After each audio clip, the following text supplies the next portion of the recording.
So here we are again, and let's get into it. My name is Jacqueline, and I do go by Jackie.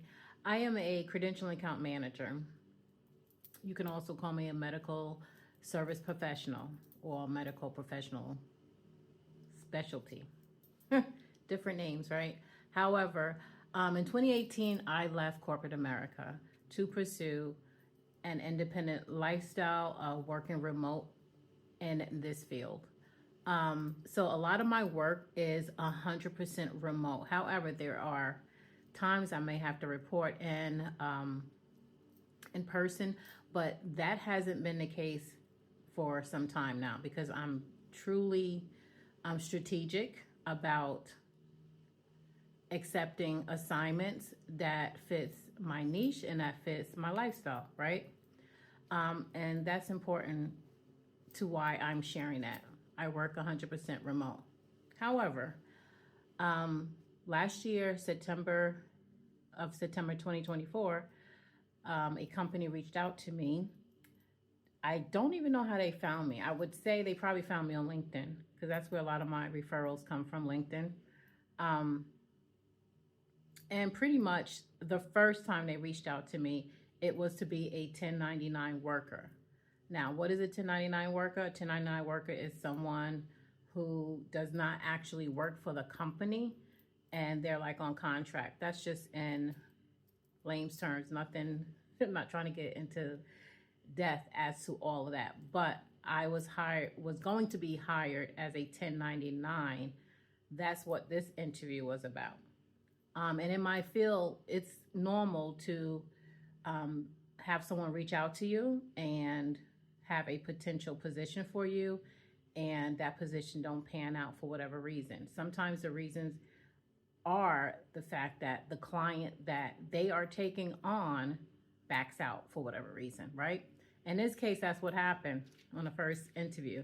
They love my resume, they love our interaction, and the interview went well, right? As most of my interviews do. So I would say about a week after that interview, I got an email stating, unfortunately, they couldn't move forward because of the potential client was not ready or backed out. Can't remember the exact words. I would say within 10 days, I got another email. And the subject matter of this email, and I was trying to find it. Hopefully I can find it before I post this video. The subject matter was new position, right? Reach out if interested. And it was very short. The director was basically stating, we have this new position that we feel you can, based off your interview, we really loved your resume and we loved the interview and we felt that this position would fit you if you're still interested, right? So of course, I'm always one to find out what's going on. I like to get a broader understanding of what that person is seeking, right? So I informed them that I was interested to move forward with the interview. Pretty much the interview was basically saying, listen, we made up this position for you because we want you here. And this particular company, according to what they told me, right? They do not hire W-2s. W-2s are just basically saying you are now an employee of the company and we will be taking out taxes, right? And so they stated they normally do not do this with new hires, okay? This position was a credentialing manager's position / leadership. In short, the position would have me being responsible for a team, right, that will report to me.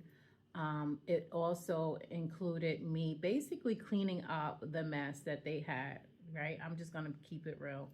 In my field, that's exactly how it is. It was a cleanup. Whether the cleanup was based off of things they did not know, a cleanup of previous employee or current colleagues that did not know what they were doing and I had to clean it up, right? So forth, so on, so forth, and so forth. And it included training, right? However, it was not stipulated that I will be doing training. It was not really stipulated that I will be the cleanup girl, right? Because managing your team and training and cleaning up, it's very intense. However, I took it on because I love a challenge, right? I didn't see this, so let me just put this as a disclaimer. Everything I'm sharing with you about this position, I did not see this until I got into the position. And if you work in my field, you know what I mean. You're hired to do one thing, but you're doing A, B, C, D, E, F, G, right? And so forth, right? And that just came with the territory. The way I look at that is a learning curve, something I can put on my resume, something I can share that I have experience of handling, all of that. So I never look at it as, oh my God, this is not my job type of thing. It's okay. Oh, I need to do this. Red flag there, but I'm going to do it type of thing, right? And that's what happened, right? During the course, let me back up. So when they told me that they create this position, I felt like that was a red flag. But I also know that that's what companies do. They create whatever they want. It's their world. They do whatever they want. That's neither bad or good. It just is what it is, right? And if you understand the game and business, that's just what they do because they have an intention for themselves or their company, whatever it is. But that's the game, right? So one of the clauses was I could not travel and work. And if you follow me, I travel often to Jamaica, okay? And a lot of my personal clients didn't have a problem with that. But when I work for, say, a employment agency or someone like this, they have their stipulations and I have to follow it, right? So this was one, because when I did my interview, I was in Jamaica. And I'm very, at this point in my life, in my 50s, I'm very straightforward. Listen, this is my lifestyle. Do you agree with it or not? Then I can make the decision if I want to stay or go.